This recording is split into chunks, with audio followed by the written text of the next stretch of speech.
Hi everyone! I'm here today with all three of my kids, and before we start the math lesson today, we have three jokes for you. Now we're going to kind of go away a little bit from math jokes. So if you have any other good math jokes, make sure you let me know. You can write them in the comments below. Today we got a couple of jokes that are more like corny dad jokes, and then Spencer's going to tell us a joke at the end. Okay? So, Emmy, you want to hold this one up? Here's joke number one. What kind of a car does an egg drive? What kind of car does an egg drive? Spencer, you want to hold that up? Here's the answer. A yolks wagon. A yolks wagon. Do you get it? A yolk is part of an egg. Yolks wagon. And by the way, I didn't write these jokes, but I did a lot of research to find good jokes for you. Joke number two. What is the foot's favorite type of chip? Like chip to eat. What is the foot's favorite chip? Here's the answer. Doritos. Doritos. Foot and toes. So there's a couple of jokes for you. Kind of corny dad jokes. Hope you like them. Now Spencer, you're going to tell us your joke? What did the triangle say to the square? You have a perfect point. A perfect point. That's pretty good. Yeah, the square has an extra point than the triangle, right? All right. So today's lesson, then, we actually are going back to triangles, kind of like Spencer said with his joke, going back to triangles. So stick with us. The lesson is coming up next. Have a good day. Bye.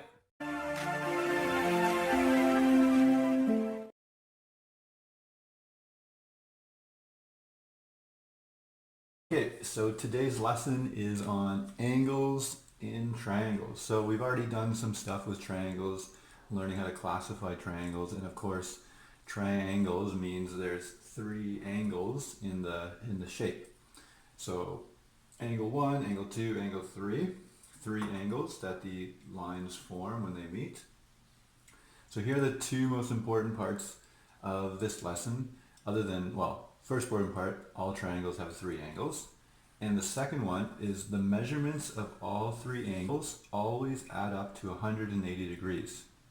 So angle 1 plus angle 2 plus angle 3, doesn't matter what type of triangle it is, they'll always add up to 180 degrees.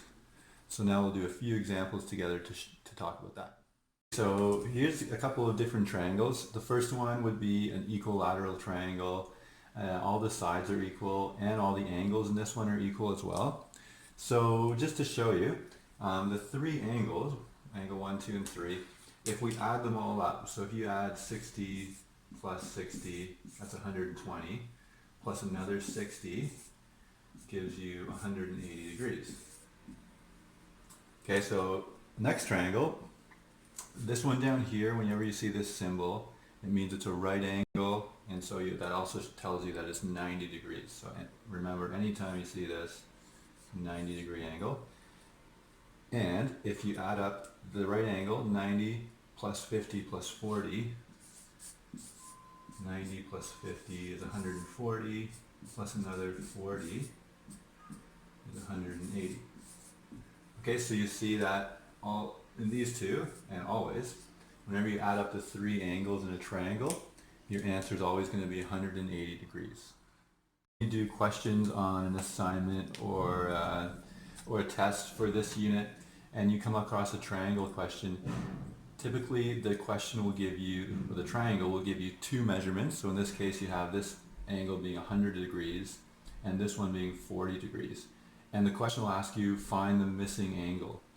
So instead of using a protractor, what you have to do is figure out, well, if you know that all three angles equal 180 degrees, then you should be able to figure out the third angle based on this information. So there's a couple of ways you could do it. What you could do is add up the two angles that you know. So if I say, well, I know 100 plus 40 is 140, and then in order to get to 180, I subtract the difference. So I could say 180 is my total and I'm going to subtract the amount I have, 140, and that'll give me an answer of 40 degrees. So that means this angle here that we didn't know is 40 degrees. So that's one way you can do it. Add up the two you know and then subtract from 180, because 180 is always your total. Then the other way you could do it is you could just take, well, 180 is my total, and then I'm gonna, because it's very similar, I'm gonna subtract 100 first of all. Okay, so 180 minus 100 gives me 80, and then I'm gonna take the 40 and subtract that from what I have left, which is 80. 80 minus 40 gives me 40. So in both cases, of course, you get the same answer.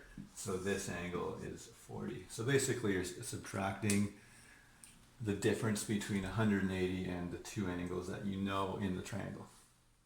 Do one more example. And again, we know that all three angles equal 180. So in this case, we have one angle that's 20 degrees, one angle that's 15 degrees, and then the unknown angle that we have to figure out. So probably what I would recommend doing, again, the way I would think of it, is add up the two that you know, so 20 and 15, so that gives me 35, and then remember that's not your answer. Your answer then, your second step would be to take, if all three are 180, subtract the two that you know you've added up, 35, and then you're going to get 10 minus 5, 145 degrees.